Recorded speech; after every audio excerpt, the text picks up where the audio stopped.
Good morning, everybody. It is May 29th. It's Friday. And today, after you watch the video and fill out the Google form, you're going to be doing the daily poll. If you have late work, go ahead and turn that in. You need to complete day 1 of the summative before you do day 2. And if you didn't complete day 1, make sure that you watch yesterday's video. It explains what needs to be done. I also went through everyone's summative yesterday and provided some feedback. Some people did not follow the instructions, so make sure that you're reading the instructions and that you watched yesterday's video where I explained how the summative needs to be completed. You will not receive full credit if it's not done the way that's expected from the instructions.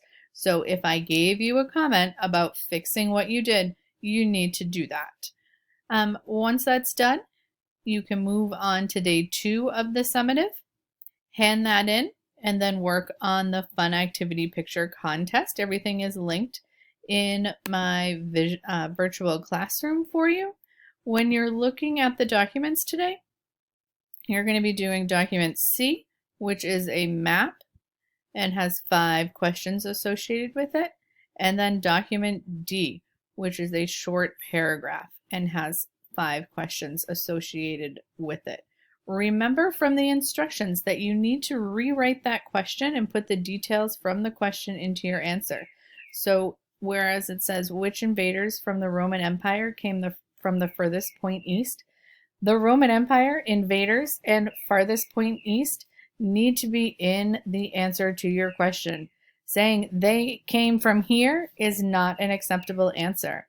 You need to say the following invaders and then say who they are of the Roman Empire came from the furthest point east. All right, so all of that information needs to be in your answer. And then when we move on to the last part of the summative, then the answers that you put on your worksheet will be very helpful. If you just put one-word answers, it will not help you in that final step. As it says in the instructions, your answers need to be at least 2 to 3 sentences. That means you should have 2 to 3 sentences or more, not less, in your answers. So document C answers go here, document D goes here, and then you'll hand those in. If you have any questions, let me know, and make sure if you received comments on your summative that you fix those before moving on to today. If you have any questions, email me and we'll go from there. Thanks, guys. Have a good day.